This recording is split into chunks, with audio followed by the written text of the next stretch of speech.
Hey guys, welcome back to the channel. I'm gonna show you how to become a full-time photographer and break that down into 5 very simple steps that you can follow. Now, becoming a full-time photographer isn't hard if you're passionate and you're dedicated about it. And these 5 steps are gonna help accelerate the time it takes most people to go from an amateur to having a full-time career as a photographer.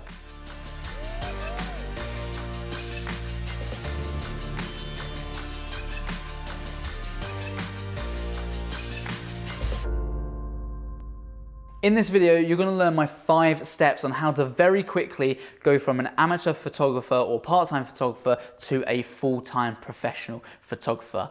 I'm going to break this down into the main strategies that I use to help grow our business and the same strategies I use to coach people on my academy. This is split into portfolios, so there's strategies on how to go from a beginner with no portfolio at all to building that and then getting clients. Also looking at your branding as well and how that looks within your portfolio and creating a business out of that. Number 2 is going to be outreach, how to outreach to these people, what things to look for. Thirdly is mixing your markets and industries.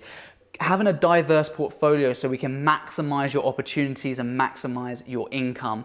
Next, we're talking about your core service offering along with your secondary upsells to make sure that your spend per client is as much as it possibly can be, because ultimately, if you haven't got the money coming in, you're not going to be able to make that jump to a full-time photographer. And number 5 is, when should I quit my job? How will I know when the right time is? So don't worry, if any of those are the things that you're looking for, I'm going to cover these in depth over the course of this video. So it's not going to be one of those vague videos that's just like, oh, get a better portfolio. I'm going to give you key strategies that you need to be doing in order to accelerate that time from amateur to professional, how to maximize the most amount of money. And some of you might be thinking, Ross, I've only taken a couple of photos. I don't really know how to get that first client. Don't worry, I'm going to cover all of these things to anyone watching this video, whether you're a professional who's looking for new ways to get more clients and expand that way, or whether you're a complete beginner, never really picked up a camera before. How can you go from that point to actually having a full-time business, a career that pays you for doing something that you love? Now, a very quick introduction to me, because some of you also might be thinking, who the hell is this guy on my screen? Why should I listen to him? My name is Ross Welch and I own a production company here in the UK. I've been a professional filmmaker and photographer for over 5 years, and I now employ a team of people. I have my own photography studio and we're expanding at a massive rate. After everything that's happened in the world over the last year or so, I wanted to start a YouTube channel to start giving back to people and help people who weren't able to make ends meet or just needed that extra push in the right direction for their businesses to grow. And that's why I've made it my mission to give more away for free than most people would have you pay for, and build a community of like-minded people who want to have better businesses and want to get there as quickly as they possibly can. So if that sounds like a community that you want to be a part of and accelerate your growth from where you are now to where you want to be, then please do hit the subscribe button and join our ever-growing community. I upload new videos every single Tuesday at minimum, and they're packed full of valuable information like the one that you're about to experience right now. So step number 1 is portfolio. Now, portfolio is going to be so strong. I've mentioned this in a number of videos, so I'm going to keep this kind of quite short and to the point. I'm just going to share with you a couple of strategies that are going to help you really grow. But your portfolio is all about building a brand, okay? It's about the first thing that people look at you when you outreach to them and you ask them for work, or you're trying to get work as a photographer. What is their impression of you and your business? What does that look like? Is it very amateurish, or does it look like an established brand? How do you want that to look? So it's important that all of your social media pages are absolutely perfect. They all look amazing. They look creative. Instagram is pretty much going to be your new business card, okay? So when you want to show anyone your portfolio, your work, you're going to send them to Instagram. It's modern and a lot of people really respond well to that. And obviously it's the place for photos. So Instagram profiles should be super hot, along with everything else to do with your social media as well. So building up that brand. Now, if you don't have any clients, you might be thinking, well, I don't have a portfolio. It doesn't matter. You can create your own portfolio. That's as simple as going to the local supermarket, buying some products off the shelf and photographing them, getting creative, pushing those boundaries of what you think is possible as well, and not living inside this box of having other people either tell you what to do or not being creative to think about how something might work or might look good. Photography is all about trial and error, so you need to keep that in mind. Grab some products, see what works, see what doesn't work, and you'll learn from that. Through these 5 steps, we're trying to provide you with the steepest learning curve you can possibly have, because that's how you're going to go from amateur to full-time photographer in a fraction of the time. So portfolio is really, really important. Be proactive.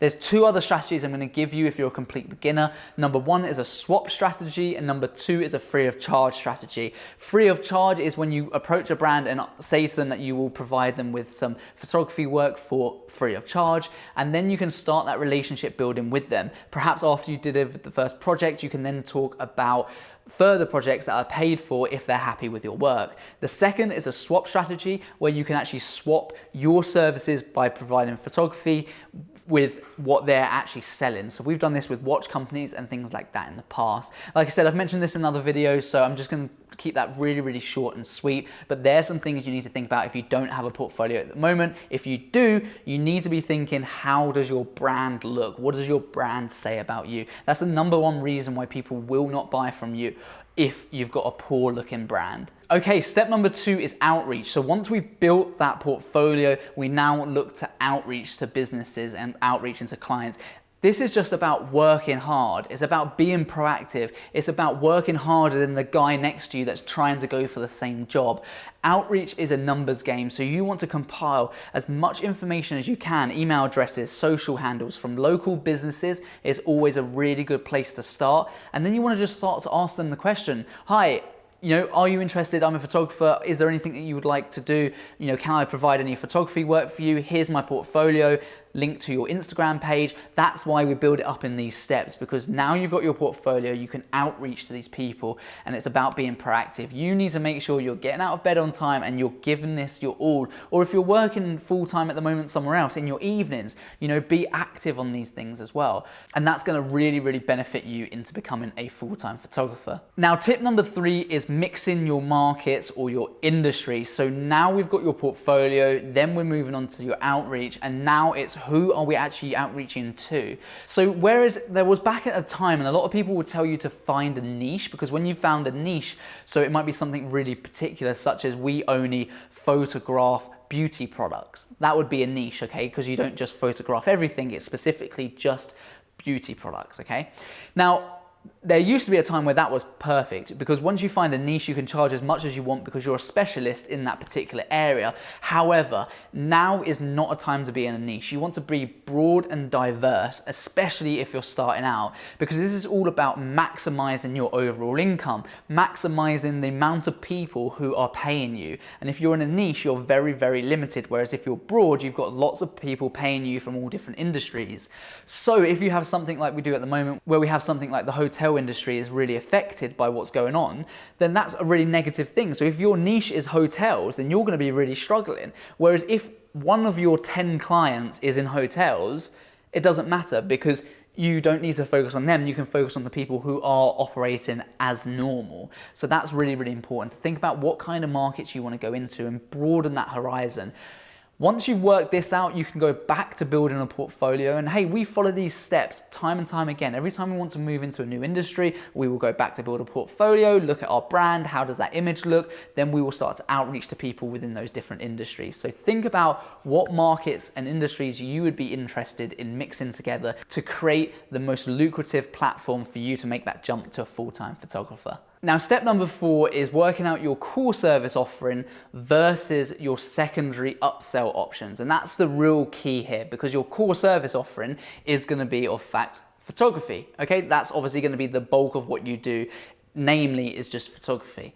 Now, the secondary part is where we can introduce upsells, and this is all about maximizing the spend per client. Again, if you're trying to make it as a full-time photographer, you need to know that the money is there in order to make that jump, right? No one's going to make a jump to full-time photographer by earning no money to begin with. It doesn't obviously not going to work like that. So your secondary upsells are a great way to make sure that every client that you see is spending the most amount with you. And these are things that provide real value to their business as well, the same as your photography, right? If they have a really good photo of their product, are they going to sell more products than if they were to do it themselves? Yeah, totally.